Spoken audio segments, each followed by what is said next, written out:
Huddle Up Podcast is sponsored by Arena Eats. Log on to the website arenaeats.app, that's arenaeats.app, for the ultimate fan experience. At your favorite sports venue, Arena Eats mobile app, pre-order, express pickup, and in-seat delivery. How do you place your order?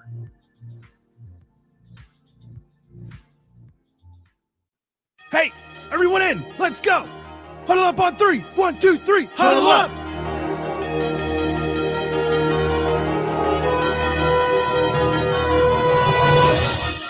No one, and I mean no one, comes into our house and pushes us around. This is your game now, gentlemen.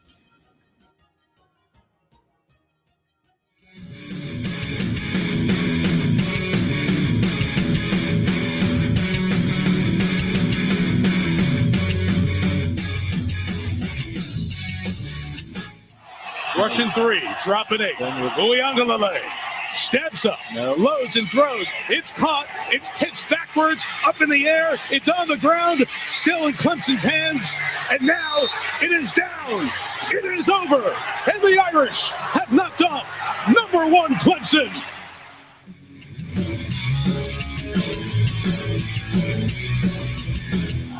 Fans on their feet. Rally towels are being waved. Brad Lidge stretches. The 0-2 pitch, swing and a miss, struck him out. The Philadelphia Phillies are 2008 World Champions of Baseball.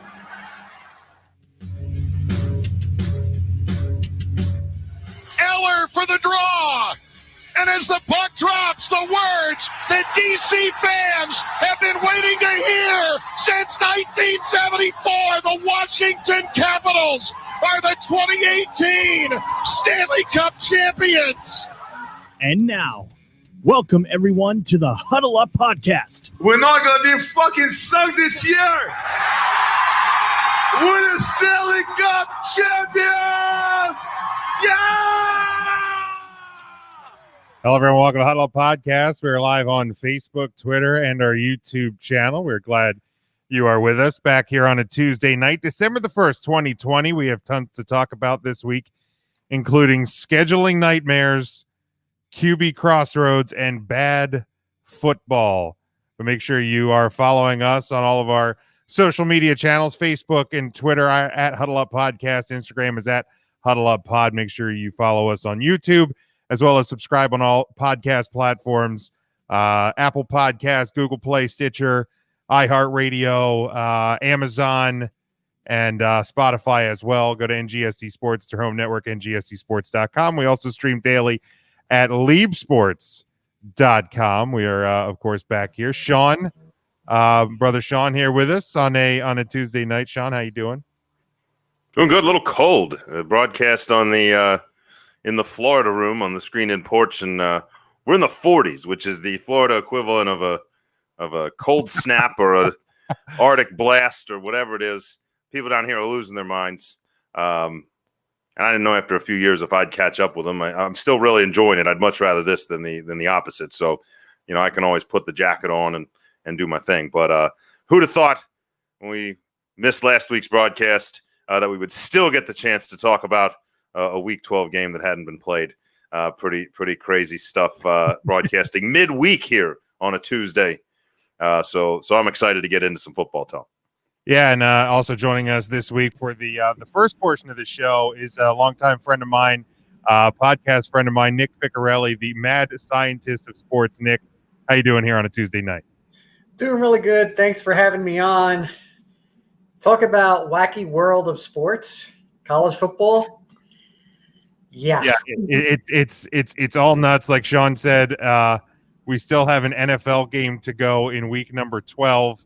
That is tomorrow night. I thought we were going to be able to talk about that as it was happening here tonight, but that is actually tomorrow night. So for those that still have fantasy in play, still have betting in play, take care of those things on your own time. We're not going to talk about week 12 of the National Football League. We're going to look even further ahead later on to week 13. We're also going to talk college football. But guys, kicking off the show tonight, the latest round of the college football playoff rankings came out. We'll talk about some of the issues with the Big Ten. It obviously will have some impact as we discuss the rankings tonight and where Ohio State fell and the situation with them and whatnot. But as we look down the top 10, I'll run it down here. Alabama remains at number 1, Notre Dame 2, Clemson 3, Ohio State 4, A&M 5, Florida 6. I think that all stayed the same. Cincinnati still 7. Georgia, Iowa State, and Miami round out your top 10 in the college football playoff. Earlier today, it was announced that Clemson and Notre Dame's final game next weekend have both been postponed or canceled, not even postponed. So they will close out their seasons this week. Notre Dame already has a guaranteed spot in the ACC championship game coming up later on this month. So as we look at this college football top 10, obviously the top 25, but at this point, anybody outside the top 10, I think is in terms of a potential playoff spot, I think is pretty much written out. So just kind of looking at the top 5 itself, or in top 10, for me, I'm looking at this and barring some sort of unforeseen situation where Clemson and or Notre Dame loses this week, both those teams go to the ACC title game. I think personally, we'll start at Notre Dame. I think barring some sort of huge unforeseen situation this weekend against Syracuse, or a absolute throttling at the hands of Clemson, which I don't think is going to happen this year. I know they have Trevor Lawrence back. We saw them play earlier this season. I don't see at this point Notre Dame not making it to the college football playoff. Alabama's probably in that discussion as well. We'll go to you first, Sean. Yeah, I mean, I think at this point with the with the win at Clemson and the other games were on the schedule, you had enough. They're not the usual Notre Dame quality wins, but that win at North Carolina was a pretty handed win. You get down there, you find yourself in kind of a pressure cooker in the first half, and then you come out and just realize, let's just play our game, and they found themselves winning fairly easily by the end. So I think escaping that, there's really not a lot. You look at the other teams around, and if Notre Dame comes out with one loss, and that loss is to Clemson, who, we've seen the college playoff committee before with teams like Ohio State. You're kind of seeing it now with them sitting at 4. The teams that are these proverbial powerhouses, especially with Alabama, seem to always kind of have a position there. And I think Clemson's become one of those teams. So if your only loss is to one of those kind of Mount Rushmore teams, I don't see any reason, even if it's by, a touchdown or 2, maybe even 3, as long as it looked good and you didn't look completely unprepared for Trevor Lawrence, I don't see any reason or any scenario where one of those teams on the outside were to catch the Irish. Nick, how about you?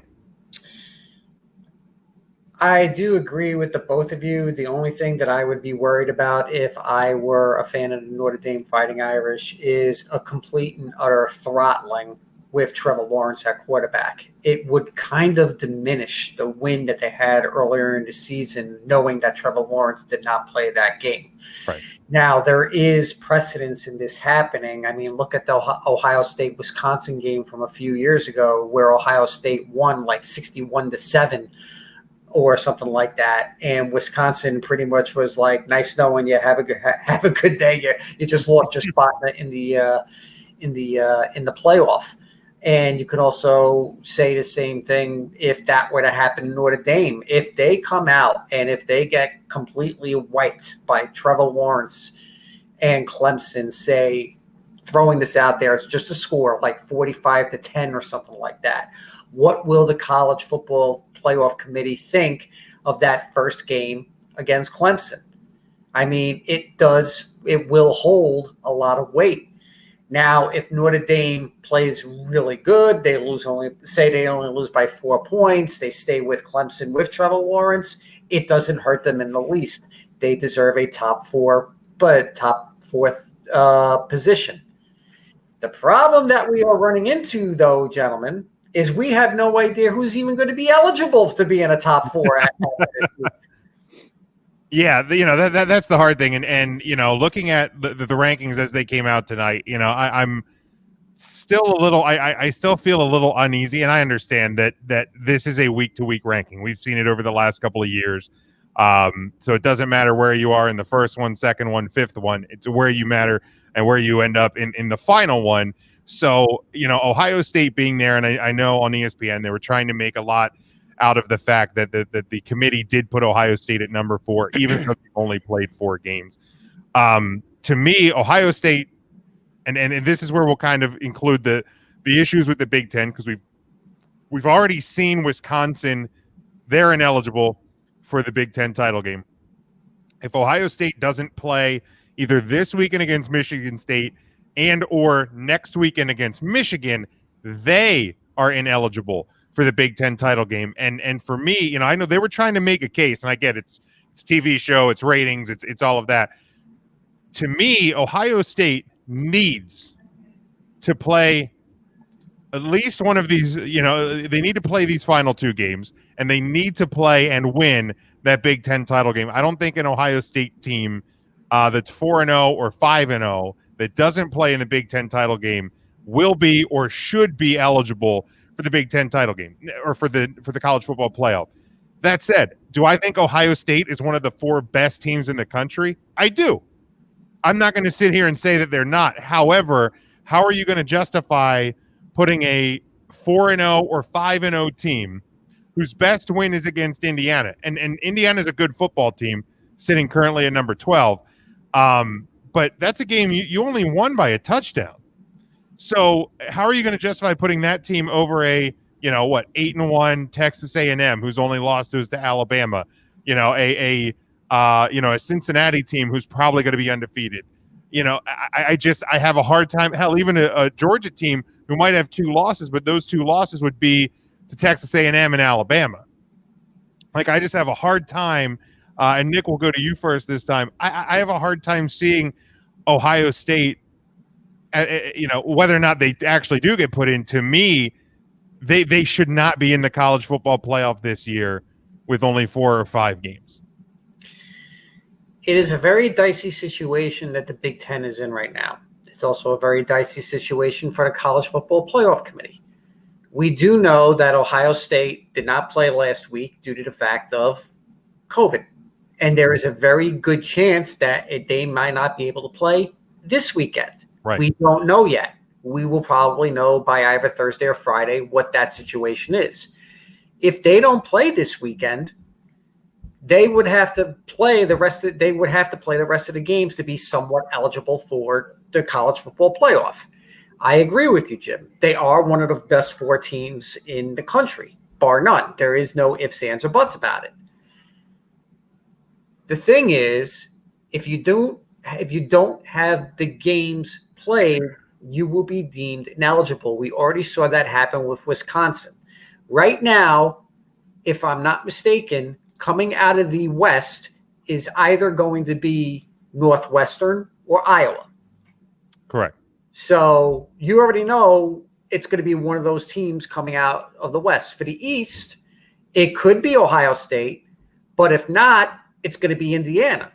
Now, with all due respect, Northwestern versus Indiana in the Big Ten championship game is something that not many people would really be looking forward to, especially Fox. And let's face it, Kevin Warren will probably be banging his head against the wall 100 times over.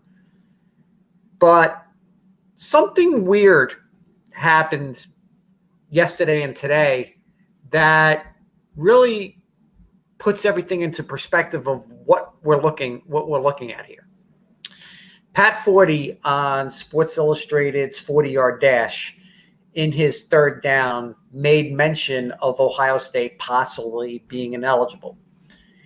And he said that the team that actually holds all the cards right now, shockingly, is Michigan. Mm-hmm. And the reason why is because they just came out with a couple positive tests for their team. Now, right now, it seems like they're still going to play. But there is the distinct possibility that if it morphs into, something worse, they may not be able to play this weekend or next weekend. And what's next weekend? The game. The big game. In a way, Jim Harbaugh can say, go scratch to Ryan Day, and Ohio State will be left out holding the hand. Now, Kirk Herbstreit, me and Jim mentioned this earlier in his in our talk prior to the show, went on the college football playoff show and said, and lambasted Michigan, saying that they could actually do that. Now, of course, he started walking it back because like hundreds and hundreds of people were probably tweeting at him, are you nuts? Are you insane? You're an idiot, and all that good stuff. That's the clean version of what probably happened on Twitter. But this is the conundrum the Big Ten finds itself in. What is Kevin Warren going to do? Now, something that was said years ago by the predecessor to Kevin Warren, Jim Delaney. If you don't win your conference championship, if you're not the conference champion, you do not deserve to play in the college football playoff. If Ohio State is ineligible, what happens? It's kind of obvious that the Big Ten this year will not have someone in the college football playoff if Ohio State is deemed ineligible. Yeah. Now, you're talking your marquee school in sports right now, in football, I should say. To leave them out would be catastrophic for the Big Ten. Catastrophic. I mean, the Big Ten, the Big Ten has faced a lot of criticism throughout this entire COVID process because of the delays to start and, the no off weeks and everything. So they gave themselves a tight window that they had to work within anyway. And obviously we've seen with Wisconsin already, potentially Ohio State, that they are having these, these major issues as we're coming up on the end of the season, with, I don't necessarily agree with the notion that if you don't win a conference championship that you shouldn't be eligible because I mean, quite frankly, part of the reason that the college football playoff, and Sean, we'll get to you here with this Big Ten issue, but part of the reason that the college football playoff was created was to kind of eliminate the automatic bids and all of that nonsense that the BCS created. So you're ideally getting the four best teams. However, as we've seen across the board and has been said across the board, this year has presented the most ridiculous set of challenges and whatnot that we've ever seen. And so, if Clemson wins the ACC title game and it's close, we've already kind of said, Notre Dame is probably still going to be in the playoff. They're not going to be an ACC champion, but they passed the eye test. It's more the number of games for Ohio State. Sean. I think we talked early in the season, the Big Ten, as far as this situation they find themselves in, has kind of done it to themselves by not declaring as early as other conferences and saying, well, we're not going to play. And then be like, whoa, wait a minute. We kind of would like some game checks. Let's get in there and put together this kind of measly, handful of game season by not joining the party right away and waiting a few weeks to kind of change your mind and back your way into the season and finding a way to make it work and become eligible for a college football playoff and already having to fight through that nightmare. This was already kind of in play. Like, you kind of knew this was a potential thing. With any type of outbreak like this, having less games is already going to set you up for the possibility of failure, even if you were in the conference championship game. Like, even if that rule wasn't in play and it was just, hey, we played, 6-7 games, you guys played 10, we still think we're better, and it's up to a group of people to decide, if you'd have played 4 more, would anyone have gotten tired? Like, could have someone gotten hurt? Like there's all these kind of intangibles in the college game. Not to mention, college football in general. You can tell me like, well, we know Ohio State's the best, and we know they're in the top 4, and this and that. Unfortunately, I mean, college football is the one place where your resume comes into question every year. It's the reason teams try to blow other teams out to prove they're better than the other teams that played them. It's the reason why teams have, stopped scheduling as many patsies in their out-of-conference games, because all of a sudden, to get into this playoff, you have, 4 teams have a shot instead of 2.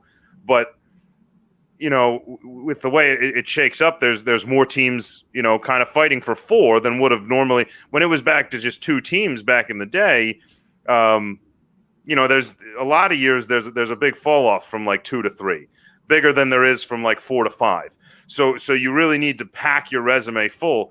And when you're already setting yourself up with less games, it's very hard to do that. I think A&M holds a very interesting card, playing a ranked Auburn team this week. They get a chance to maybe jump in and force some teams to win a championship game to get them back out. I don't really know how that fully shakes up, but yeah, if you ask me, if the 2 games aren't played and whether Michigan's gonna kind of hardball them and do what they want to do, or whether COVID just strikes again, I don't necessarily. Do I feel sorry for the players at Ohio State, those kids that are out there, kind of trying their best to get there? Sure, who wouldn't feel bad for those kids? But do I feel bad for the Big Ten itself? Not really. I feel like when you made that kind of mistake early, and when you're kind of backtracking to sneak into a season and try to get a share of the pie, and then you don't get represented because you can't put together a good championship game, I don't feel bad for you. Now, I did have a question as far as the so Ohio State say they don't play this week or next, ineligible. I know the Big Ten planned on slating a full slate of games that week alongside their championship game. Would the teams still play one of those non-championship games, or would they be ineligible for anything that week? I haven't seen anything, but I would assume that they would probably try to schedule something. And if I'm the Big Ten, I'm scheduling Wisconsin and Ohio State. Exactly. I was just about to say that, because that's your best chance to backdoor Ohio State. Give them a better opponent than they would have gotten. And maybe that's the reward. That's the funny thing that nobody has actually talked about, Sean. That is a fantastic. Yeah, because I thought about it going into this week. Is if Ohio State doesn't get in by a technicality, couldn't they still play the other team that didn't get in because of a technicality? Right, because all the teams are playing on championship weekend to give them an extra game. Because I'll tell you what, if it was, and I was scheduling TV that week, I'll tell you what, I don't know if they're going to be able to do that or not. Yeah, I don't know. I think they'll be able to do it, but when you declare when your team is declared ineligible from participating in the college football championship game, I would think the Big Ten will try to schedule something so the kids can play a game, but I would not be surprised if both Wisconsin and Ohio State say thanks but no thanks, because they're seniors that are going to start getting ready for the NFL draft. It's really a game in which you have nothing to play for. They may not even – here's another thing that people have to think about. These 2 teams, if they're not eligible to play in a college football playoff game, do they say yes to an invitation to a New Year's bowl game or any other bowl game you're contracted to for the Big Ten?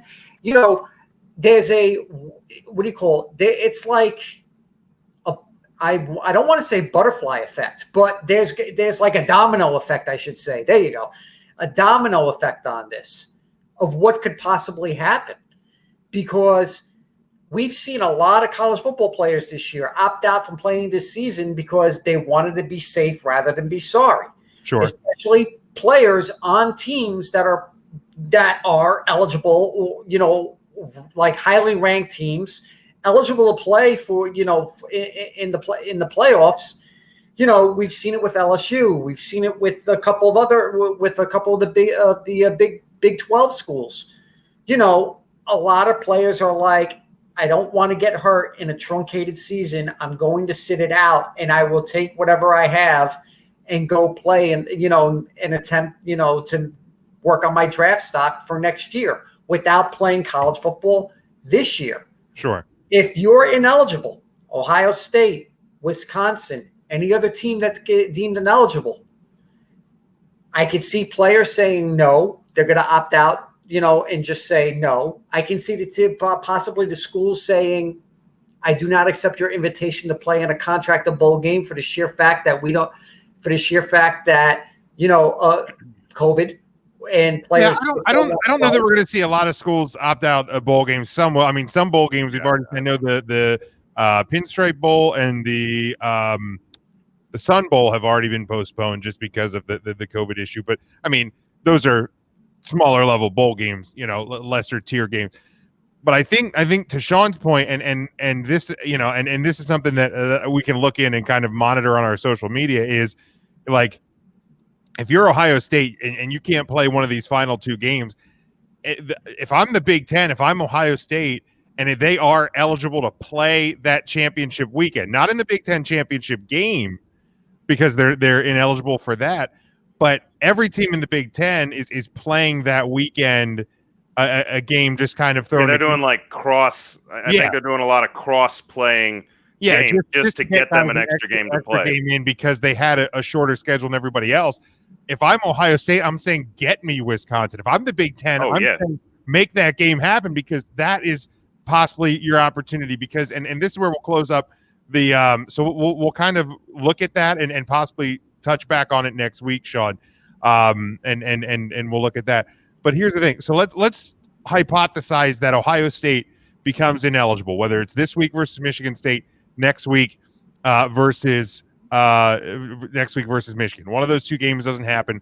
They're not eligible for the Big Ten title game. Theoretically, they are out. Now, let's assume Alabama wins out. Clemson beats Notre Dame by less than 10. So let's assume that Alabama, Clemson, Notre Dame all make it into the college football playoff.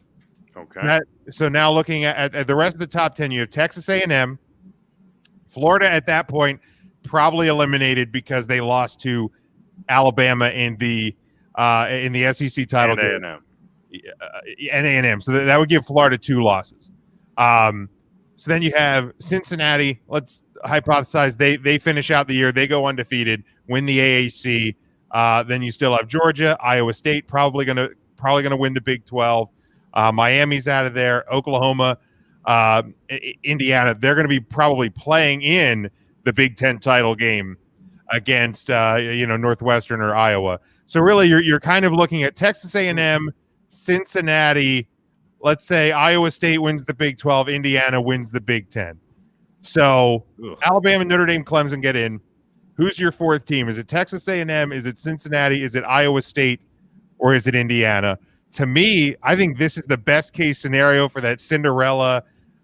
Maybe the AAC, the no name. This is the spot that UCF wished they were in a couple years ago. I think this is the year you put in Cincinnati because they're going to go undefeated. Now, like I hate slighting Texas A&M because their only losses to Alabama, but I think if you have 2 ACC and 2 SEC teams, you're going to have a lot of people that are going to tune that out just because of their perceived bias or what have you. So I'm going to actually say Cincinnati gets into that fourth spot. Sean, we'll go to you first. Yeah, I think that's a sloppy bunch of teams, and you have a couple more you could maybe make a case for.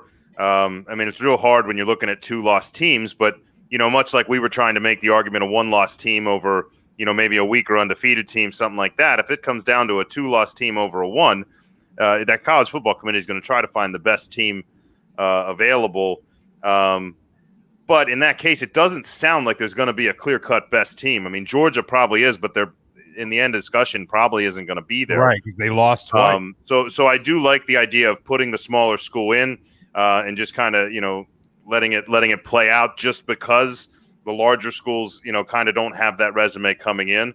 The one school that I think has a shot yet, other than those, and may find them way sneaking, and I think should be in the discussion, is BYU. BYU is there, and they have throttled teams. Now, have they played a tremendous schedule? No, but in the grand scheme of thing, has Cincinnati either. BYU's flashy. The quarterback's a pretty big commodity as far as NFL scouts are looking at. They seem to really love this kid, and it's not a hapless schedule. I mean, Boise State is Boise State, but it's not like they're squeaking by anybody. I mean, their points for, points against is one of the most impressive things I've seen in a while. I don't care who you play, but I think that's a team that might sneak in too. I mean, it may take a Cincinnati stumble for that to happen, but Sure. But yeah, I mean, it's a D1 program. It's probably going to be an undefeated program, and they're probably going to have outscored pretty much everyone else in the NCAA. So that shows some excitement. I would still like them over anyone from the Big 12. I don't think Iowa State. I think Oklahoma was pretty much their only chance. Oklahoma State may have been their last chance. I don't like Iowa State getting enough votes to get there. I would say one of those two teams. All right, Nick, how about you? Looking at the standings, as the rankings as it is right now, if Cincinnati wins out and wins the AAC championship game, if Ohio State is deemed ineligible, Right, and that's our scenario. That's the play, yeah.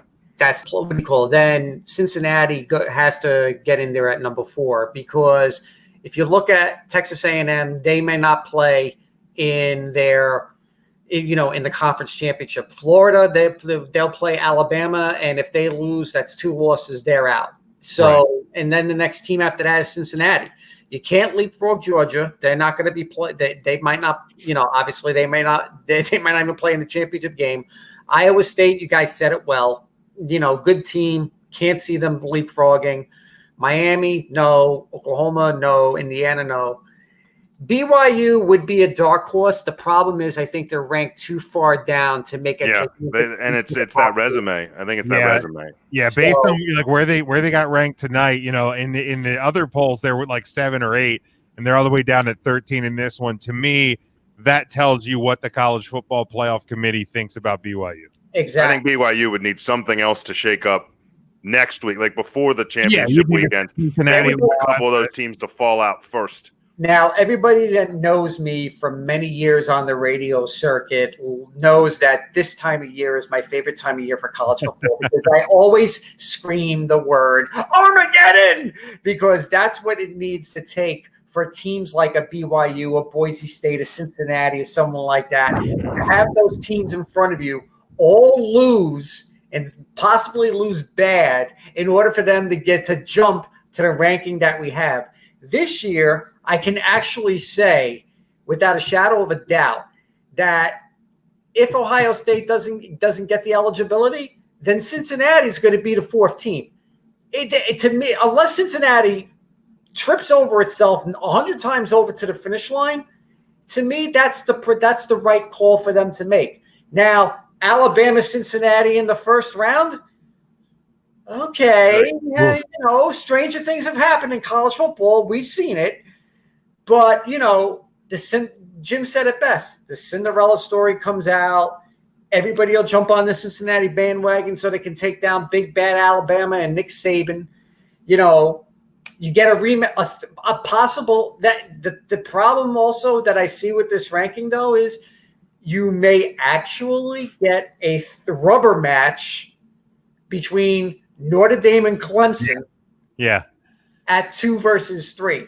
Now, if Notre Dame were to lose, now here's a scenario, Jim, that I know you bleed the colors of the blue and gold for Notre Dame, but there's a doomsday scenario that I have to point out here. If Ohio State holds its eligibility, if Notre Dame loses to Clemson with Trevor Lawrence, and the CFP committee sees that, they possibly, I'm not saying they will, but possibly start to, in the back of their mind, dismiss that win in the regular season because Trevor Lawrence didn't play. And if Cincinnati finishes the year undefeated in the AAC, there is the crazy possibility. It's crazy. We've seen it happen. The College Football Committee has done nutty things in prior years, especially when it comes like to the big programs. But could possibly Notre Dame, now, and you know me, I believed in Fighting Irish just as much as you do, a lot longer. But could it be possible that Notre Dame gets left out of the national championship of the college football playoff, and Cincinnati sneaks in at number 4? I don't think so, Tim. I think the only way that realistically happens is if Florida wins a close SEC title game over Alabama and Clemson beats Notre Dame by like 2 touchdowns and Ohio State stays eligible. I truly don't think that there's a scenario, again, barring a blowout in the ACC title game, that sees an undefeated Cincinnati get in over Notre Dame. And it is based on resume. I'm going to play this card. It's also based on money. Like, Cincinnati is so much more less valuable to the college football playoff, especially in this year when ratings are down, viewers are down, and things like, just money in college football and in all sports across the board are down. Notre Dame in the college football playoff is infinitely more valuable than Cincinnati. So I don't think, again, barring a blowout, I don't think there's a realistic scenario that an undefeated Cincinnati gets in over Notre Dame. Like I said, if Notre Dame loses, but you see Florida beat Alabama, Ohio State remain its eligibility, win the Big Ten title game, and do all of those things convincingly, then there's going to be an interesting conversation. I still personally think, as long as it's within a couple of touchdowns, I think Notre Dame's in either way. I truly do. But, I mean, I'm all for chaos as long as Notre Dame isn't part of the chaos. Yeah, I don't think you have anything to worry about. I think that value you're talking about in a season like this, especially Notre Dame, because like even if you're thinking about it and you have Notre Dame at your 4, and you're like, do we slide Florida? Or I mean, Florida can have the resume they want. I think it's going to take a lot for one of those teams. Like you said, I mean, it would have to be a landslide, and even in that scenario, it would have to be a lot on the other side. Because Notre Dame being in discussion, like you said, is great for college football. Because either you're right and Notre Dame wins and gets to the title game and you look like a genius, or you're wrong. And whether Notre Dame succeeds or Notre Dame fails, it generates discussion. And because those are all the people that watch Notre Dame either want to see them win or want to see them lose. There's nobody watching them just to catch the game. I'm just playing the devil's advocate. Oh, I hear you. Sure. Yeah, no, I knew that, but yeah, I just don't see. I'm with Jim. I don't see a lot of scenarios. I know. Definitely not with Cincinnati. I'm just saying we have seen crazier things happen in college football, and I know those presidents on the college football committee. They usually look at things with a fine-tooth comb, and the only thing that's always going to be in the back of my mind is this. Notre Dame beat Clemson. Yes, we understand that 100%. It was a great game.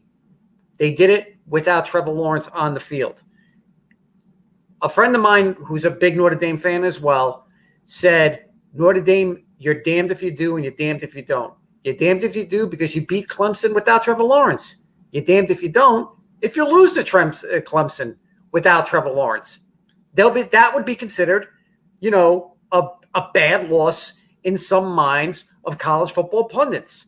Now we're in the situation that we're going to see Notre Dame play Clemson with Trevor Lawrence, barring something catastrophic that happens in the next couple of weeks. Yeah.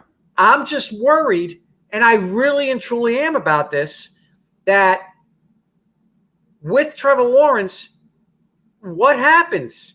What happens if it's a 21, 24, 27-point victory for I think you just show up and play your game, and Yeah, I mean, I think both teams play their best. I don't see that kind of landslide. Trust me, I'm with you guys. I'm just worried that if it's a 3-touchdown or more game, and if it's a 3-touchdown game, Notre Dame doesn't deserve to be in the playoff. I'll say that because once again, it's and Dana here in the comments says they want Indy in the money in the playoff as well. But like, I think the thing is if they don't show up, then that's the typical Notre Dame storyline. But if you look over the course of this schedule, now again, it's not murderer's row. It isn't. But Notre Dame did what they were supposed to do and more in every game except for that Louisville game that ended up 12-7. They had that one scare. Everything else was a dominating win. I don't think you can look at Notre Dame's schedule and comparatively speaking to Alabama, to Clemson, to anybody else in the country, and look over them and say this schedule isn't good enough. I mean, again, if you get blown out, I'm with you, especially in a shortened season. In a shortened season, especially not against the Cincinnati. Yeah, who struggled to beat a UCF, and you blew out a Memphis who wound up to be overrated at the beginning of the year, and you blew out a Houston team that usually scores a lot of points. But I mean, it's not like there's anyone in that AAC that people. We mentioned it with BYU. Like, who did you play? I would kind of if that fine tooth comb you were talking about, if Cincinnati's the team in question, if it were Florida, like James said, that's a little bit different. But with Cincinnati, that fine-tooth comb, you start picking through that schedule, and you're like, "Wow, these teams really weren't that good." Well, here's something that may happen as well, and this will be I know you guys are going to be busy doing the rest of your show and stuff like that, but think about this: what happens if Florida beats Alabama? That's the scenario we think would make it more interesting. Yeah, and that's where I go. How big did Florida beat Alabama? How big did Clemson beat Notre Dame? How convincingly did Ohio State win their games against Michigan State, Michigan? And the problem, I think, for Ohio State, too, is the fact that Wisconsin is ineligible. So you're going to beat a Wisconsin team that just lost to Michigan, or a Northwestern team that just lost to Michigan State, or you're going to beat an Iowa team that is not even what Iowa football has traditionally been. So I really do think that as long as it's even within 2 touchdowns, I think Notre Dame's safe. If you get to 3-4 touchdowns, and all other pieces fall against Notre Dame, then it becomes a little bit harder. But I don't. And ironically, no one in this conversation has brought up the similar scenario happening to Alabama. Mm-hmm. I mean, I don't want to start a whole nother discussion, but if we're bringing up hypotheticals, say Florida comes out and that kid makes a name for himself in the Heisman race, and Alabama comes out flat. Doesn't happen often, but it can happen to anybody any day. Florida jumps out to lead, wins that game by 3 or 4 touchdowns, and Notre Dame loses in a close one. Because does Alabama fall out to a team? Because I don't think they do. I don't think anybody, even with a big loss to Florida, doesn't put Alabama in. And I think that's kind of one of those, like I said, those Mount Rushmore teams. And I feel like in a season like this, Notre Dame is like just under those Mount Rushmore teams of like, we got to find a way to get these guys in. So either way, I don't see it changing a lot short of COVID on Ohio State.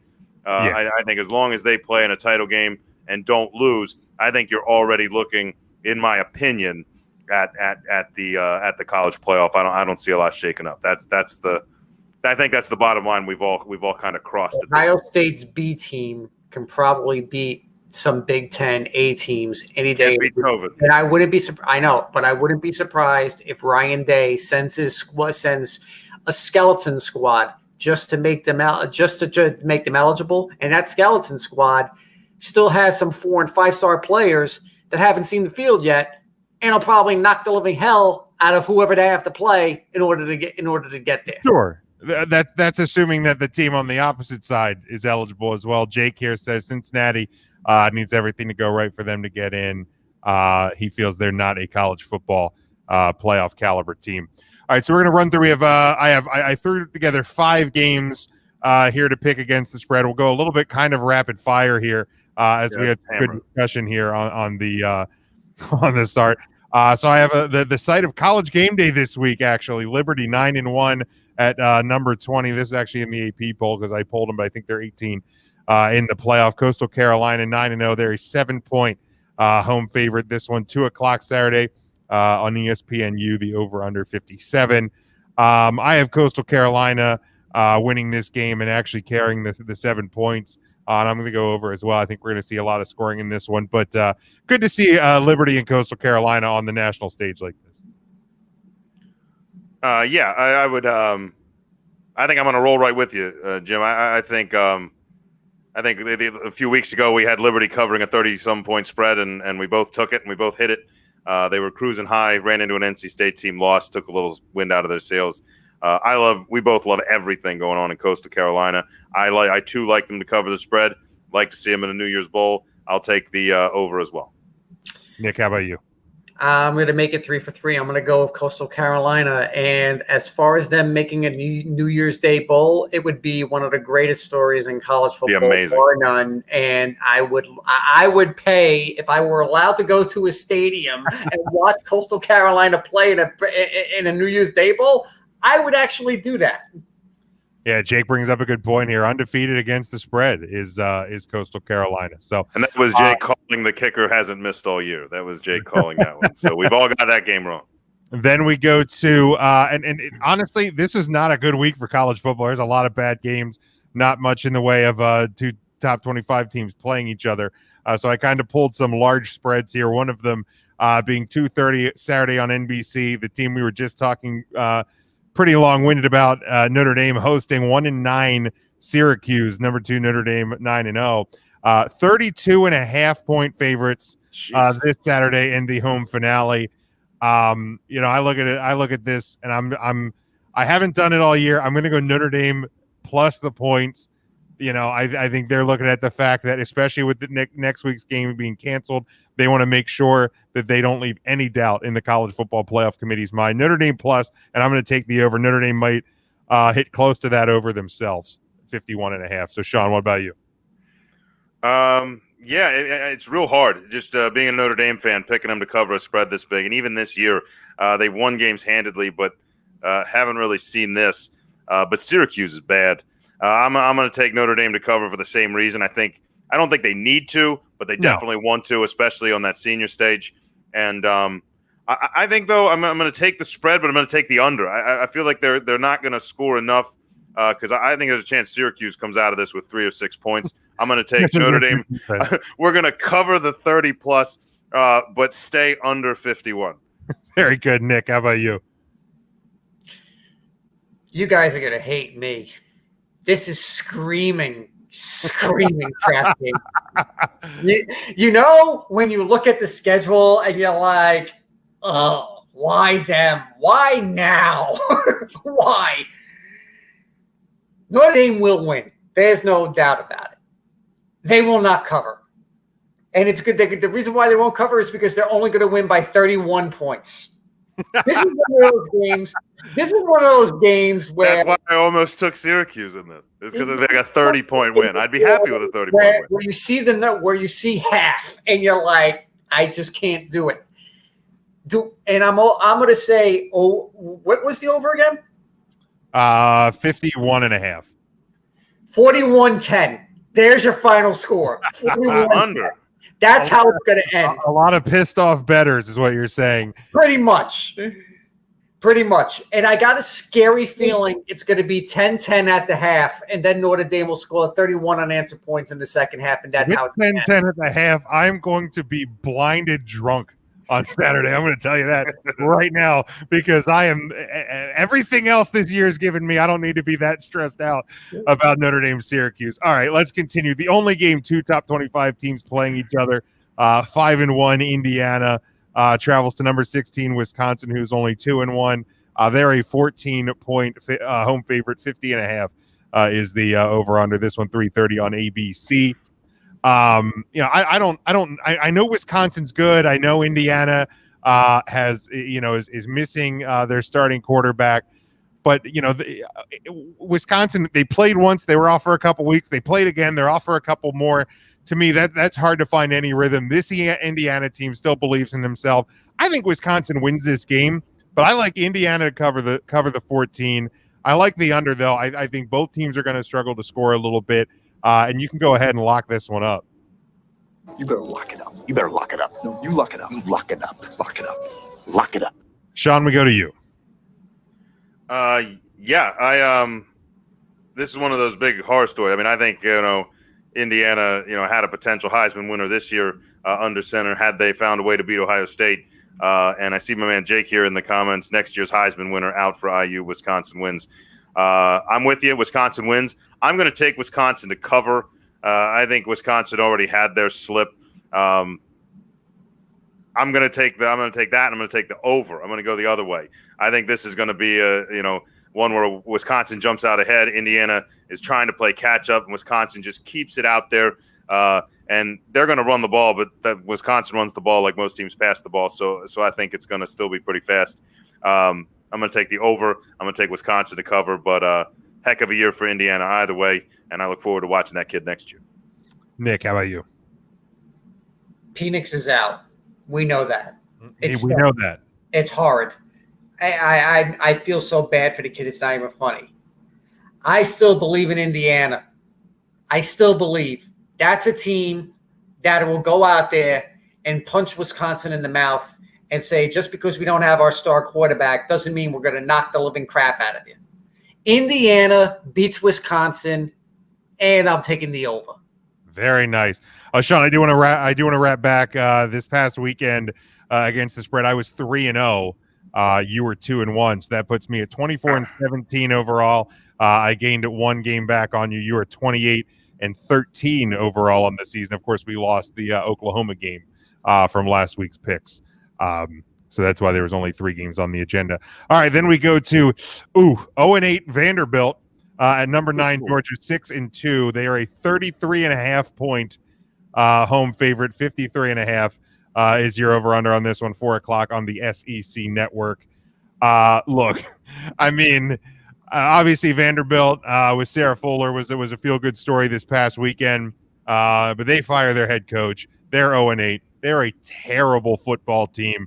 They had Fuller kick the second half kickoff because I'm pretty sure that was the only time she was getting on the field.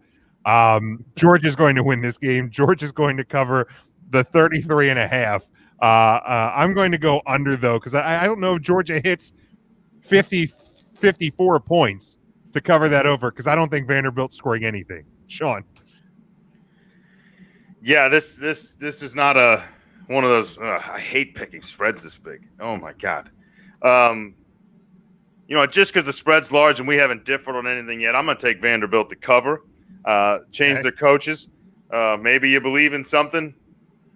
Maybe Georgia just isn't that phenomenal. Now, Georgia does want to cover here. Georgia wants to win this by about 100 points to make any shot at a playoff realistic. But and you still need a Florida loss. But I'll take Vandy to cover. Why not? That's a huge spread. I'm probably going to miss this one, and you'll gain another game. But I'll take that. And because I need them to cover, I'm going to have to take the over. All right, Nick, how about you? Georgia in the under. I see this I see 51-0. Vanderbilt's so bad that it's bad. My 9-year-old, all 65 pounds of him, could probably play better than half the Vanderbilt players right now.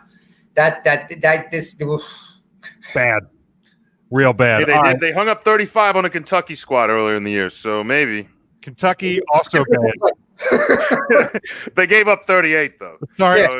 Sorry to our cousin Jean Ellen. She lives in Kentucky. She's like a season ticket holder in a normal year to Kentucky basketball, Kentucky football, but that team's bad. I don't know what happened. They looked pretty good last year. They're bad too. All right, then we close out the college football slate with number 3 Clemson. They're 8-1, a 22-point road favorite at 4-5. Virginia Tech 66.5 is your over under on this one. 7:30 on ABC. What a crappy night game, but it's a crappy weekend slate. I'm going to go with I'm going to stick with what I wrote down. I'm actually kind of regretting it. I'm going to go with Virginia Tech to cover. And by cover, I mean lose by 21. But I'm going to take the over here. I think, Virginia Tech's defense is not going to be able to slow them down. Their only hope is going to be able to score points. So Virginia Tech to cover and the over, Sean. I agree with you on the over. And again, this might be the one that saves me, gets me that game back. I'm going to take Clemson to cover this one. I think this one's going to do everything that you thought the Vanderbilt game was. Virginia Tech obviously much better than Vanderbilt, but Clemson still trying to build that resume a little bit after the loss to Notre Dame. They want to do everything in their power just in case they need it, and I think they do it this week. So Clemson to cover. And Nick, how about you? This is the game that I actually circled for this weekend because it's Blacksburg. It's a night game. It doesn't matter if there's a crowd or no crowd. When you play Enter Sandman, and you know what that means when Virginia Tech with the lunch pails ready to play. Yeah, I just don't see it happening this year. It's going to be Clemson. It's going to be what do you call it? I had this game. This damn COVID. I had this game circled. If there were 70,000 screaming maniacs in the crowd, totally would change the dynamic. But it's just not the same in Blacksburg with no crowd. You got to go with Trevor Lawrence and Clemson. Now, I think Virginia Tech will cover. They will, but Clemson definitely wins the game. All right, Nick, we are going to before we get to our commercial break, we are going to let you go here. Appreciate you coming on, and I'm sure we'll have you back on again in the future. But let people know where they can follow you, and if there's anything going on. I know you don't have your normal weekly show anymore, but you pop up every now and again. So just let people know where they can keep track of you. My name is Nick Ficarelli. I am the Mad Scientist of Sports. I was the former host of the Mad Scientist Sports Lab, which was actually right here at one time on NGSC Sports. But right now, you can find me on Facebook. Just type my name, Nick Ficarelli II. You can find me on Twitter at NAF_sports. And you can see me popping up on many podcasts as a guest along the way. And if you haven't seen me on another certain podcast here on NGSC Sports, or like a debate that everybody's still talking about to this day, what do you call it? I also joined Jim on his wrestling podcast. And Jim, thank you very much. Sean, pleasure meeting you, sir. Pleasure, Nick. Just don't like the jerseys that you have out right now. God. There's a lot of folks in my circle that also not. I'll say, if Sean's being honest, he probably doesn't like at least one of them at this point. But true. We'll give a little teaser. We're going to touch on that guy after the break. Stick with us. Huddle Up Live. After these messages, we'll be right back.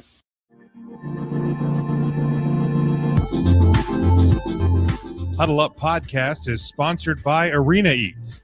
Log on to the website arenaeats.app, that's arenaeats.app, for the ultimate fan experience. At your favorite sports venue, Arena Eats mobile app, pre-order, express pickup, and in-seat delivery. How do you place your order?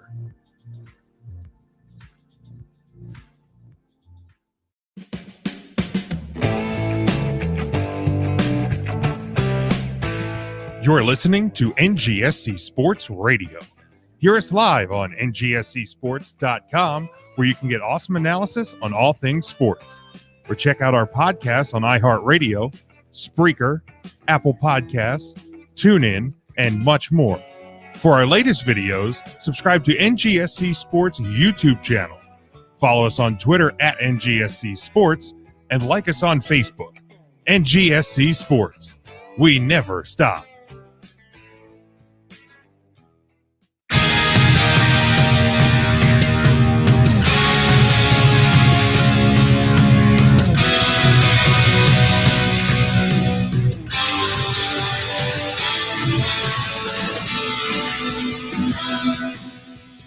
Welcome back, Huddle Up Podcast, live here on Facebook and Twitter and YouTube. Just Sean and Jim here for the second portion of the show. Again, thank you to Nick for joining us there in the first half. I think we'll have Matt and Dave back with us next week, so should have the full crew back together. But Sean, we have an interesting topic here in the NFL, and I think you have one as well. Before we get to our NFL pick'ems for the week, we alluded to it that you got the guy in your jersey in the background. It's been one of the bigger stories, I think, in the National Football League this year, especially in the NFC East. As bad as the NFC East has been, you look at the Philadelphia Eagles, a team that but by all accounts, when they're healthy, at least, should be right up there with some of the best teams in the league. But as we've seen, and especially last night on full display in prime time, Eagles quarterback Carson Wentz just not what he used to be, what he was, I think, before he had some of the injury issues a few years back. We know that Doug Peterson had worked Jalen Hurts in a little bit in some of the first team reps at practice last week. Only got 2 snaps last night. So now the question comes up, like, is it time, even if it's just for a week? I'm not saying that you completely write off Carson Wentz, because I don't think that that's necessarily the answer. However, right now, it just really doesn't seem to be working too well with Carson there in Philly. Like, obviously I'm a Cowboy fan, you're an Eagles fan. What's the answer here? Is it do you put Carson on the bench for a week? Do you see what you have in Jalen Hurts? Like, what necessarily is the answer right now with Philadelphia? Well, I mean, I think there's points to be made both ways, but I don't know. I'm sticking with Doug Peterson right now. I don't mean as my coach. I mean on his stance. I feel like a lot of times, people keep throwing up the stats that Carson Wentz is leading in. When one of those 3 is sacks, or some of those his fault, sure. When you're holding on to the ball too long, maybe you're misreading some guys. But from what I've seen in the last few weeks, he's done a lot to limit that. He's not throwing it away as much as I'd like to see him, but he's getting out of the way. He had a couple. He had one that should have been intentional grounding this past weekend that he didn't get called for, but he was still doing his best to make some plays and get out there. Having said that, I'm not going to lie to you. I signed Jalen Hurts in a fantasy league this week, put him on my bench just in case, because I'm so baffled by the coaching staff right now as far as everything from play calling to personnel to things like that I don't know what they're going to do. Now, Doug Peterson's a pretty loyal guy, and if you're going to ask me, is Jalen Hurts better than Carson Wentz right now? No. So I think that could he provide a spark? I guess maybe, but this was the first week he really got full reps with the first team offense, and maybe they're just waiting for a few more weeks of that. But the guy, Carson Wentz has had just a shifting sands in front of him on the offensive line, not to mention at the wide receiver position. You lost arguably your best offensive player in Miles Sanders for a handful of games. So you've had to kind of mix and match personnel, play choices, and the Eagles don't have an easy schedule, and they certainly don't have one coming up. If you're asking me in front of the line that's given up that many sacks, and say you believe in Jalen Hurts to be the future of the team, hypothetically, if you need him to be, I would not feel comfortable throwing him into a situation where you're going to play against Green Bay and New Orleans for your next couple games. Now, Carson has a stat, and I see Ryan here, 10th different starting offensive line in 11 games. Hard to hold him responsible. It's hard to hold him responsible for their play. Carson does have his issues. The picks are not all his fault, but most of them are. I'd say more than half. I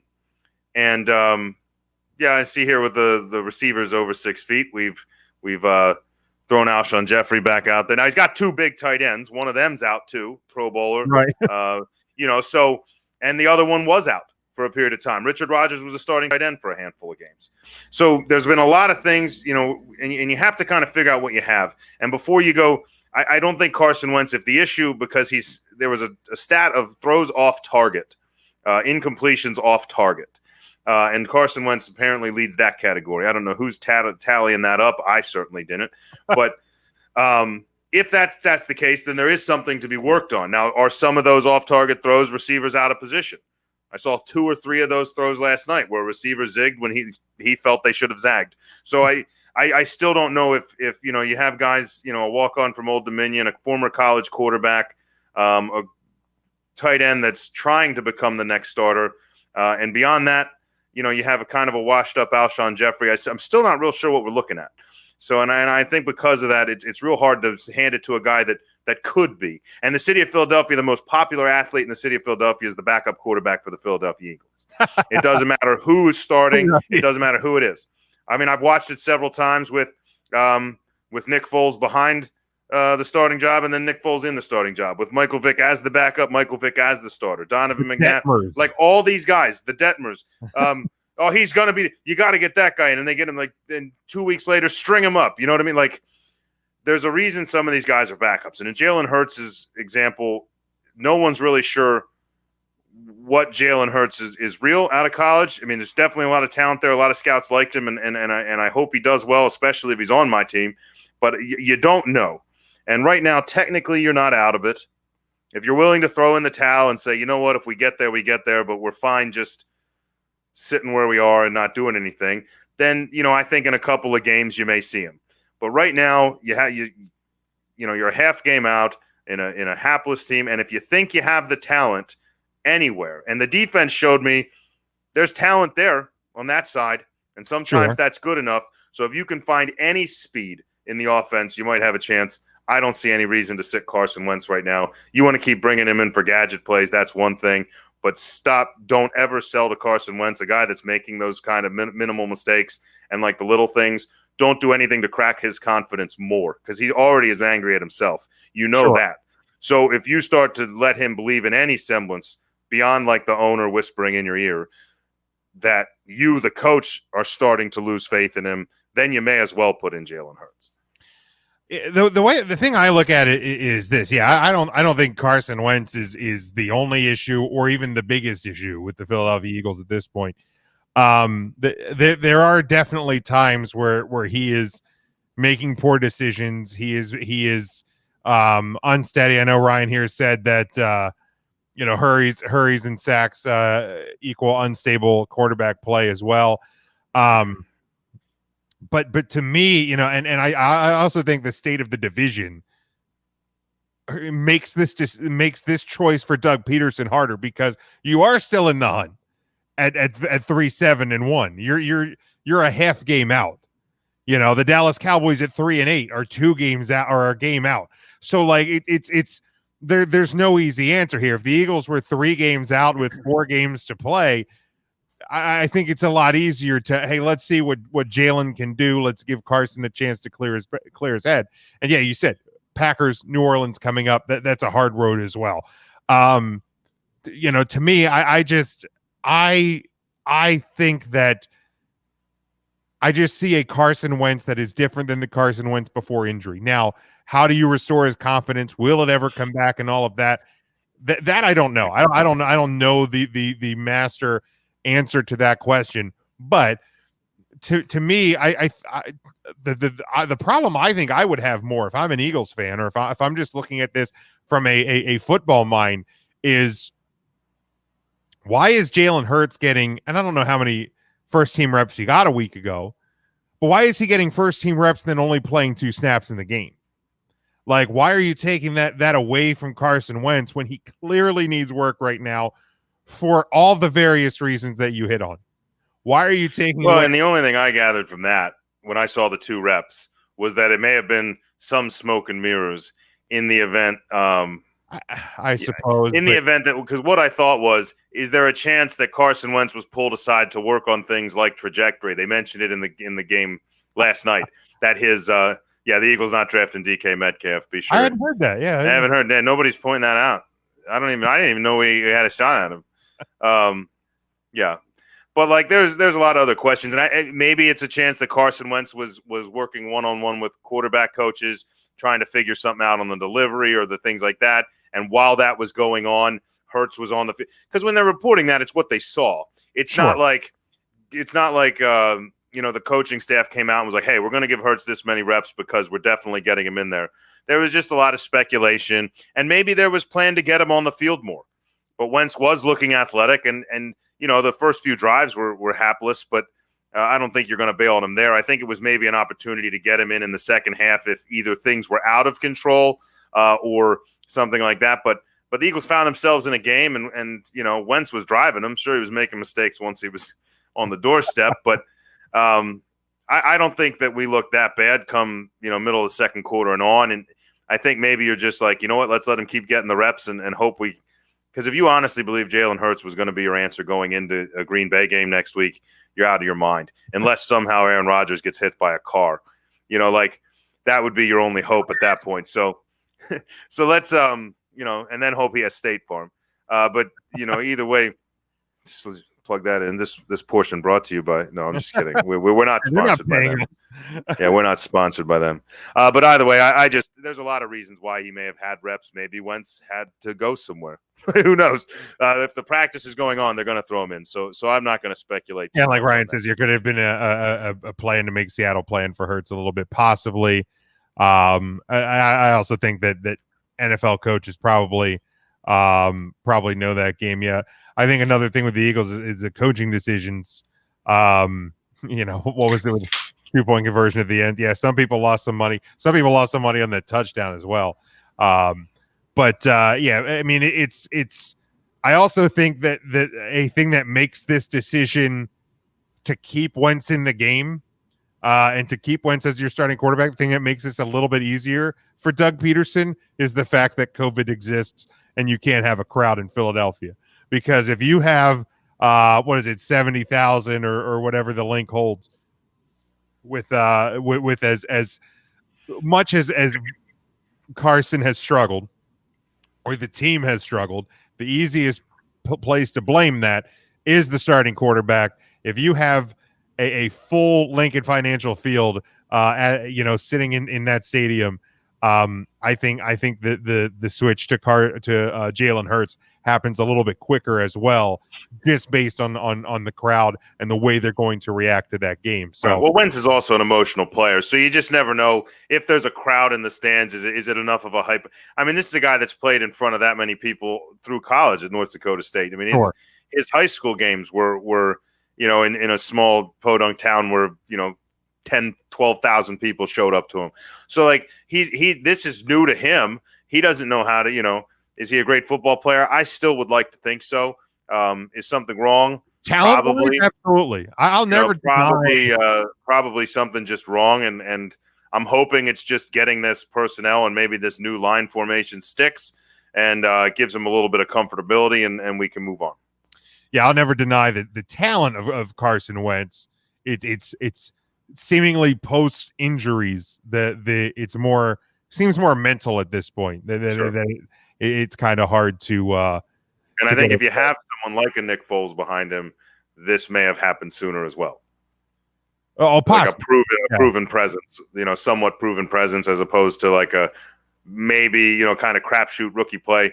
I think that may have happened sooner as well. All right, so Sean, before we get to our pick'ems, this is something that you and I have kind of been talking about off the air for a couple of weeks, and I think just based on timing towards the end of the year here, it seems to make more sense to hit it this week versus when the rest of the crew joins us next week. So, kind of what was this topic and this idea that had kind of been stewing in your head? Well, the idea was finding all of the scenarios that could or that should not happen, but still could mathematically. Obviously picking the Jets to win and make the playoffs no longer possible. But find the kind of out there unrealistic predictions that are mathematically possible but highly unlikely, and get behind one and sell me on it, and let me know how that's going to happen. So that's the pitch. Is find me something strange that I know you don't believe in your heart, but I need you to pretend that you do and sell me on the hypothetical. On a quick sidebar here, you had the NHL released for sale today the reverse retro jerseys for each team. Jake asking here about the new Caps jerseys based on the Screaming Eagle of the 90s. I absolutely love them. That was a jersey design and a logo design that I always liked. But the thing I always hated was the fact that the Caps went away from red, white, and blue. Like, to me, there was absolutely no reason why the Washington Capitals should have never been red, white, and blue. Red, white, and blue should have always been the colors. That like teal, black, and copper was just it was asinine. That said, if the Caps brought those back for like some random like third jersey or an outdoor game or something, I'd probably buy one. At this point, they can't hurt me anymore. We've won a cup. But that's an era that should have never happened. I love them. I'm hoping because the Caps one sold out like online within minutes, not hours, minutes. these things sold out. The Capitals team store at their practice facility in Arlington had some this evening. I'm on a wait list for a call tomorrow, which would be a Christmas present, which would be a Christmas present to myself if they still have them. Otherwise, I'm going to be shit out of luck. But I absolutely love them. I also think the Avalanche bringing back the Quebec Nordiques logo. That Avalanche one is phenomenal. That one is sharp. The Minnesota Wild bringing back the North Stars colors is really solid as well. The Kings with the old purple and yellow.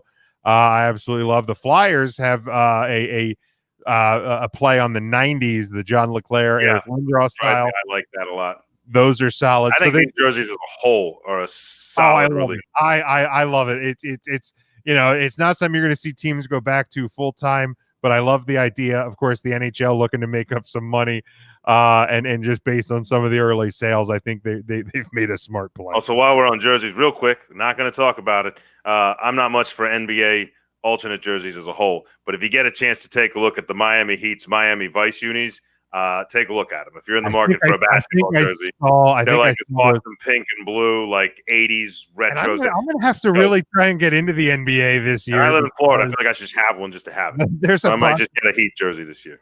There's a possibility that the NHL may not happen or may be delayed into like February, March. So I may have to become an NBA fan because the NFL, the season's running short. Football's running short. I got to have something.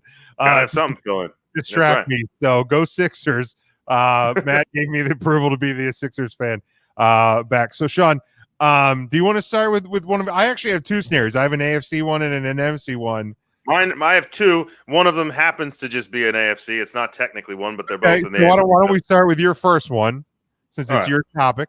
All right, well, I'm going to start. I'll start with my AFC teams. It involves the most hapless team at this point, the New York Jets, which you think like, how, man, I thought you said you can't get them to the playoffs. I'm not talking about the New York Jets getting to the playoffs. Here's my scenario. Yeah, here's my scenario. The New York Jets currently sitting at 0-11.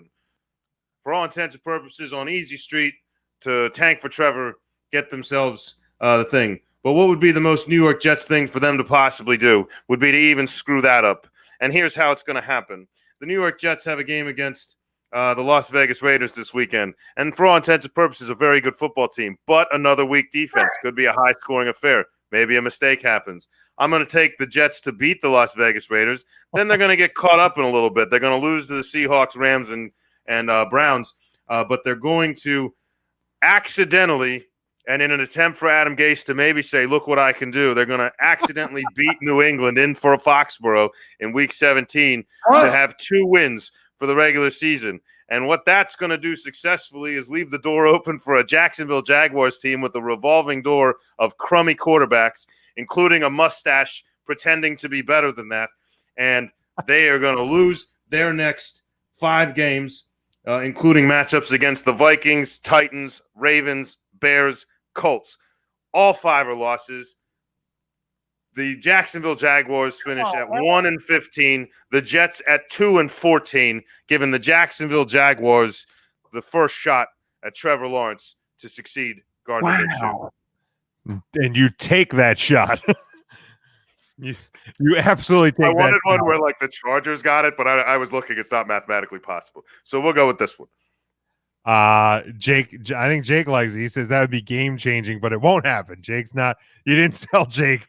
That's they're going to accidentally. Frank Gore single-handedly will accidentally stumble for 120 yards and 2 scores to beat the Raiders. Okay. I'm going to start it with my AFC one.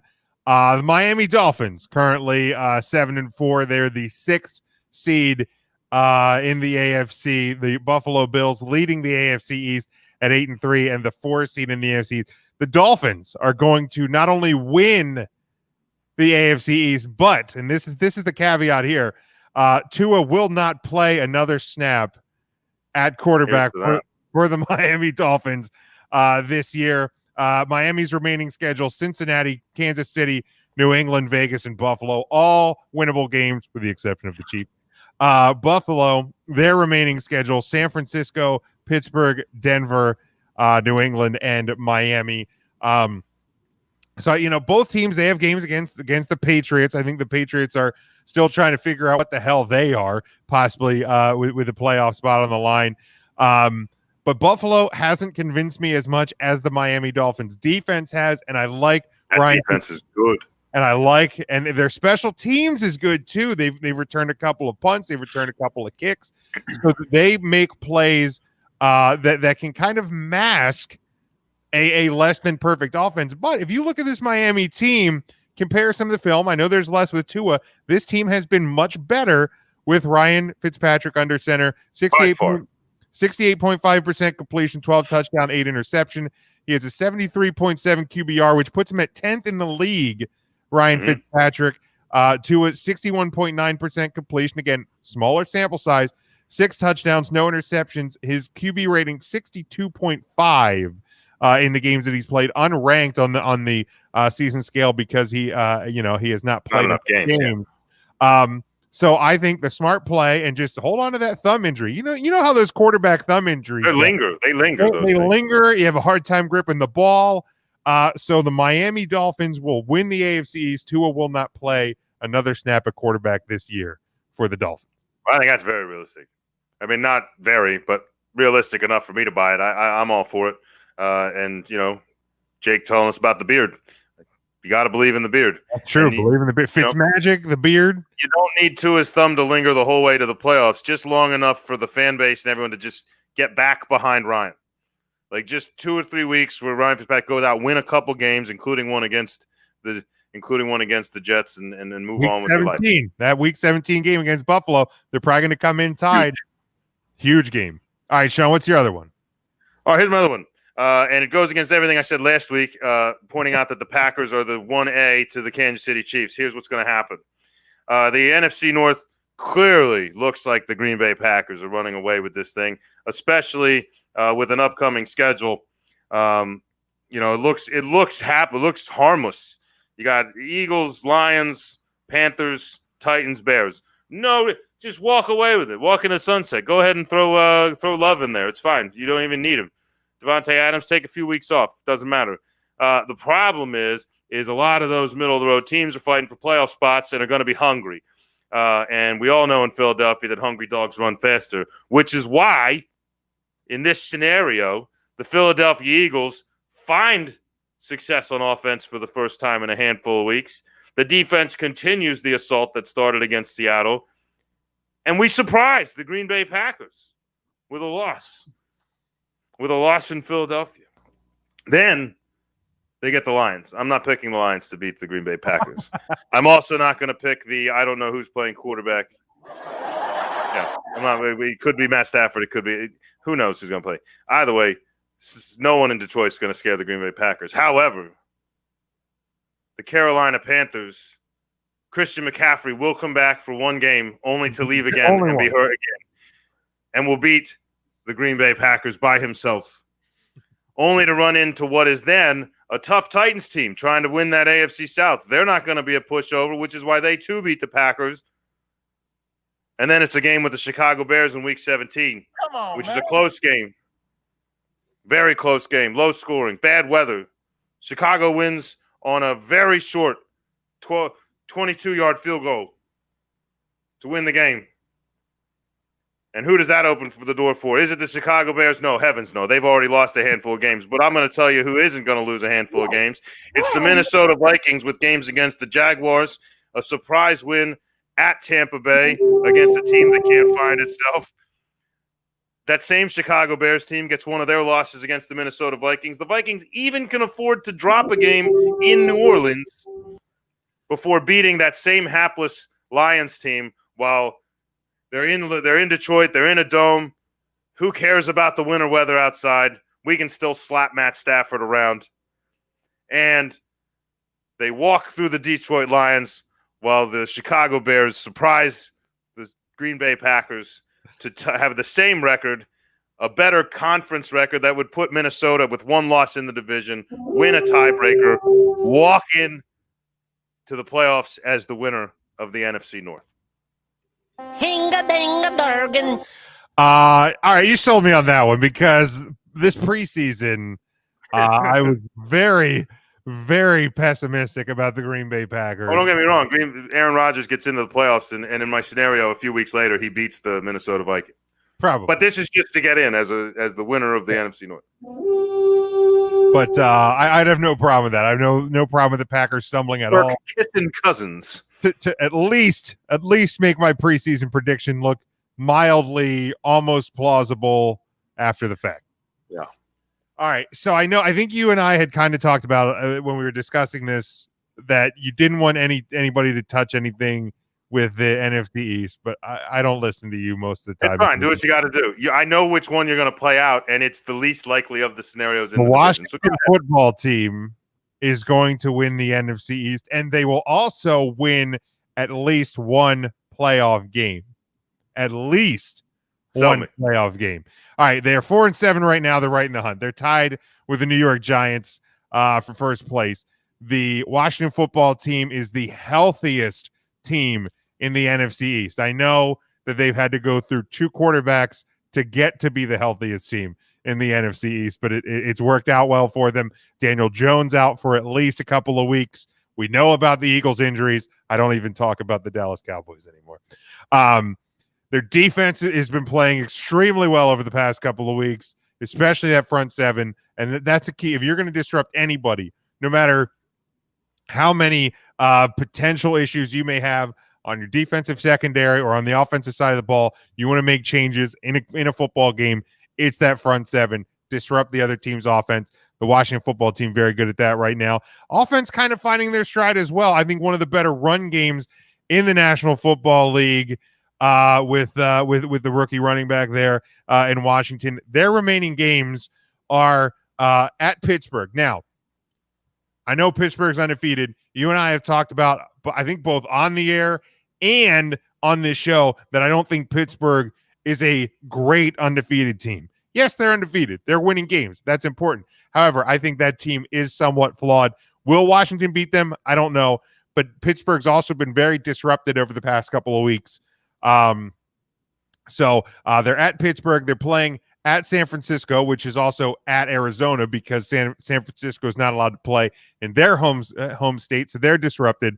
Then you have games against Seattle, Carolina, and Philly. To me, those are all absolutely winnable, almost must win on a couple of easy win on a couple of those. Then you look at the Eagles and the Giants. They're both banged up. The Eagles, they don't know who should be quarterback. They don't know what their offensive line is. The Giants, they don't know, they don't know the status of Daniel Jones. Philly plays Green Bay, New Orleans, Arizona, Dallas, and then this Washington team and the Giants. They close out the year. Seattle, Arizona, Cleveland, Baltimore, and Dallas. To me, those, with the exception of the Cowboys, those are all games that the Giants could absolutely lose. Yeah, sorry, Ryan, you did miss the synchronized swimming. We covered that early in the hour. That was right before the break, man. I apologize. But it was good. So to me, I think Washington being healthy, gaining some confidence over these past couple of weeks, I feel like they are actually on in the lead track, even though they are tied, but lose the tiebreaker right now. So then they're going to win out. They're going to win the NFC East. Then you look at the fact that currently the leader of the NFC East would play the Rams, who, in my opinion, Washington definitely good enough to disrupt that Rams offense, and they can definitely score against that defense as long as you find a way to stop Aaron Donald. I know that can be difficult, but I think you find a way to do it. Alex Smith, we know he's not a guy that's going to go out and necessarily win you games, but he's not going to cost you games, which I like that in a quarterback as well. And then if you look at the rest of the NFC East, Washington could at very least put up a fight against every team except for Green Bay or New Orleans. We've seen crazier things happen in the playoffs. But the Washington football team behind Ron Rivera, and that's another thing as well. Into the divisional round. Riverboat Ron has definitely changed the culture in Washington as well. Dana agrees that Washington has looked very good as of late. But Ron Rivera, I said when he took over that team, that was the most dangerous thing to happen to the NFC East because he was going to change the culture there, and he's done it very quick. It's also more probably because that matchup you have against the Rams, in one of the other scenarios I was breaking down, wasn't quite far-fetched enough to run with. I had the Rams winning the NFC West, which I don't think is far-fetched at all, with an ailing Kyler Murray and a failing Seattle defense. Yeah, and they got two games coming up against Arizona, and they got a chance to one game against Seattle that would give them. They already beat Seattle, so they would get a chance to get the tiebreaker on both those teams with 3 wins out of their last 5. I like the Rams to win the West, but wasn't far-fetched enough. So that's our take, and I have no problem running that any week of the year. Yeah, I think we could revisit this, next week or what have you. Cool. But yeah, that's a fun little segment to get the brain kind of going in a different way than we're used to necessarily doing. All right, Sean, we're gonna go with our pick'ems here in the NFL. You and I both went 2 for 2 last week. Stupid Cowboys. So I am sitting at 23-20 overall on the season. You are 25-18. You maintain the 2-game lead over me. I think this is the final week for bye week. So it is the Buccaneers and the Panthers are on a bye week this week. Then we start on Sunday, 1:00 CBS. It is the 8-3 Browns at the 8-3 Tennessee Titans, who are a 6-point home favorite. 54 is your over under on this one. I gotta stay on brand. I bought into the Colts hype. That was probably a little bit of my mistake. So the Titans, while I will agree that they are the best team in the AFC South, I still don't think that means a whole lot. I still don't believe in this Titans team much at all. So I'm going to go with the Browns to cover, possibly even win this game. I'm not saying this is a guaranteed win for the Cleveland Browns, but I like them to cover the 6. And I will take the over as well. I think these offenses are going to move the ball. Of course, the Titans definitely a better offensive team than defensive. Look, I keep trying to sell them to you, and they make it hard at times. But Derrick Henry's there, and Ryan Tannehill is kind of all the arguments you made about Alex Smith, in my opinion. So I'm going to keep selling you on the Titans. I like the Titans to win and cover. I'm going to take that over the Browns, mostly because I hate Baker Mayfield and I think he's a sham. The guy just threw his first touchdown pass since week 7. Is that good? Throw that out. It's good. You only have to throw him every 8 weeks, so it's fine. Yeah. But yeah, it doesn't matter. Tennessee going to win here, going to cover. Over under was what number? I have it at 54. What'd you have it at? Yeah, that's where I had it, 54. 54. Yeah, only because Derrick Henry's probably just gonna between Derrick Henry and Chubb, they're gonna run the ball a lot. I don't think either team wants to pass on either defense. I'm gonna take the under. Then we go to Sunday, 4:05 on Fox. The 7-4 Rams, a 3-point home favorite or road favorite, excuse me, at the 6-5 Cardinals. 48.5 is your over under. I feel the NFC East or NFC West right now, I feel like it's such a hard division to pick. I don't think, Seattle's sitting on top, but I feel like they're the worst out of the 3 teams in contention. I think that defense is bad. That offense, with the exception of DK Metcalf, is sketchy at best. I think Seattle is, if there's an 8-3 team that's a bigger fraud than the Tennessee Titans, I think it's the Seattle Seahawks. That said, Arizona laid a huge goose egg this past week.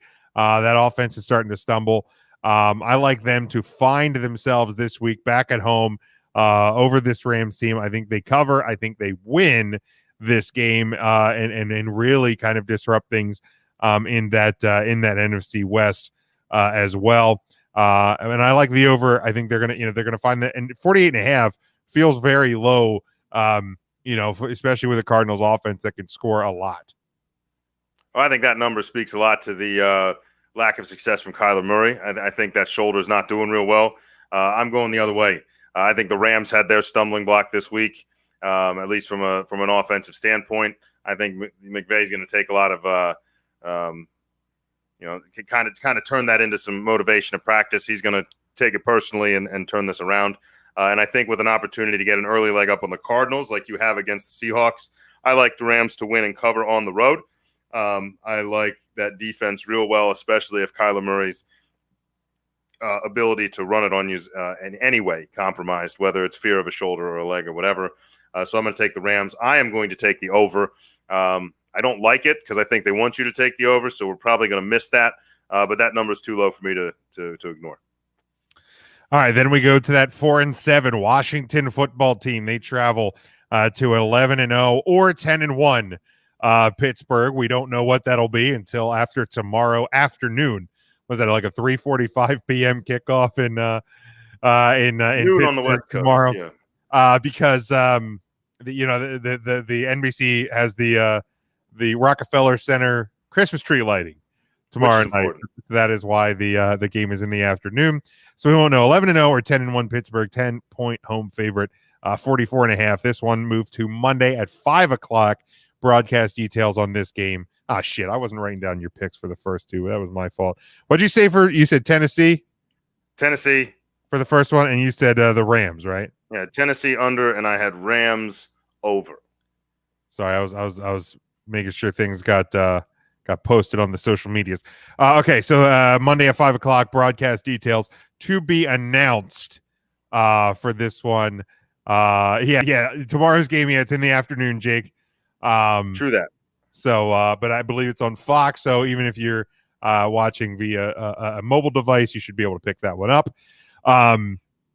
Obviously, I just laid out a scenario for the Washington football team to win the East and win a playoff game.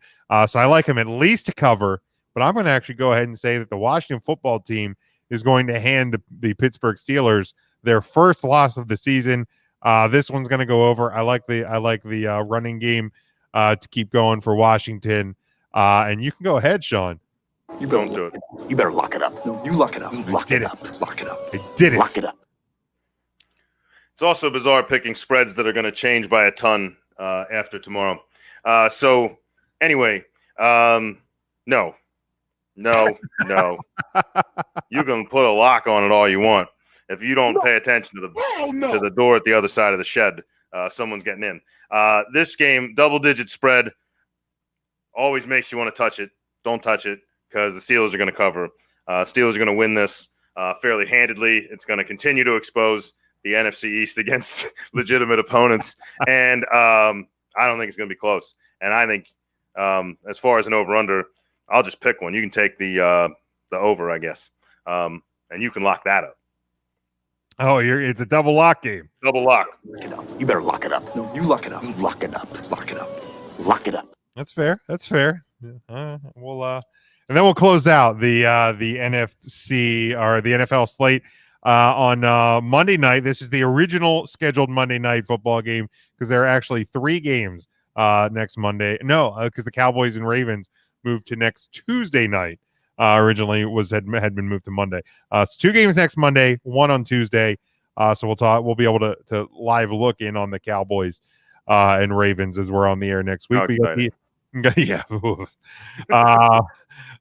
I'm going to be too happy. This will be the one where Lamar Jackson looks like last year. Yeah, exactly. Yeah. So if you have Lamar Jackson, start him in fantasy next week. 8-3 Bills. They're a 3-point road favorite at the 5-6 San Francisco 49ers. 48 is the over-under. This one, again, played in Arizona. The next 2 49ers home games will be played at the home of the Arizona Cardinals. Like the 49ers, they got a big win this week. Part of me wants to think that they're turning the corner. They got Mostert back. Kittle's going to be back eventually, but I don't have much faith in this team. They're just way too inconsistent. I mean, so are the Bills in the same time. But I'm going to take the Bills. I'm going to take them to cover and obviously win. But I'm going to go under. I don't think either of these teams are very good. I think they're going to find trouble scoring. I think this is going to be an ugly Monday night game the whole way around. Bills plus in the under. Yeah, I'm going with you. Like the whole way through that, I was going to pick the Niners, and I just keep looking at it, and I'm like, I don't trust Nick Mullins. I don't think Nick Mullins trusts Nick Mullins. No. I'm going to take Josh Allen in this one all day, and I think the Bills are going to kind of exploit that defense a little bit. I'll take the over. I'll go the other way. Okay. So that leaves us with the pick'ems for the week, Sean. So obviously, this year you've been awarding the fantasy irrelevant touchdown of the week. So let's find out some of the candidates this week and who walks away with that prestigious award. Yeah, we had a lot of them. when you have names like Adam Shaheen and CJ Prosise not even getting on the list, it's a pretty impressive week. But my honorable mentions go to Ito Smith and Josh Kelly with touchdowns. Ito Smith. Third place, a man that made you angry with Nyheim Hines on the roster, Jacoby Brissett, arriving again with 2 more touchdowns rushing. Thing sucks. Second place, we had a wide receiver pass from Cole Beasley to a Gabriel Davis for the Buffalo Bills. Who didn't see that one coming? Even Josh Allen fans are just, why would you do that? And number 1, if you had this one and started both these guys in your fantasy league, you deserve a medal for being an idiot. Mike Glennon to Collins Johnson for the Jacksonville Jaguars is your fantasy irrelevant touchdown of the week. Who? All the who's. Who the hell is this? I have a jingle guy. We're probably gonna have something in the works. Hopefully, have it in the next in the coming weeks. But yeah, that is Glennon to who did you? Colin something, Colin Johnson, Colin Thompson. It doesn't matter. He's a rookie. Apparently, a real tall guy, going to be maybe good down the road, but not so far. And nobody had him starting, so it doesn't matter. Jake gives us a woo, not a who. I think I got a woo here. There's one. There's one. All right, Sean, that is going to do it for us this week. Let people know where they can follow you and see some of the potential fantasy irrelevant touchdowns of the week as the games go on a Sunday. Yeah, track it, chirp it, tweet it, whatever you got to do. I'm at Sean Shine State, SHAWN Shine State, down here in the Sean Shine City of St. Petersburg. You can follow me at that on Twitter. Always, of course, you can follow me and just hit that Huddle Up podcast page. You know, you can always hear me there, and you can listen to me on Tuesdays complain about what we did. And we got to go Jayhawks, Kansas, out of Jake. Yeah, why not? Beat your home state of Kentucky. Go for it. Sure. Absolutely. All right, you can follow me at Big Jim Sports. Make sure you're following along with the show at Huddle Up Podcast on Facebook and Twitter. Instagram is at Huddle Up Pod. Make sure you subscribe to us on YouTube as well as all your podcast feeds. If you subscribe on Apple Podcasts, give us a rate and review. We're on Apple. We're on Spotify. We're on Amazon. Anywhere you can find podcasts, make sure you do that. Check out our home network, NGSC Sports at ngscsports.com. And stay tuned at the end here to hear from Arena Eats. They are the sponsor of our show via NGSC Sports. Until next week, stay safe, stay smart, and go for the win.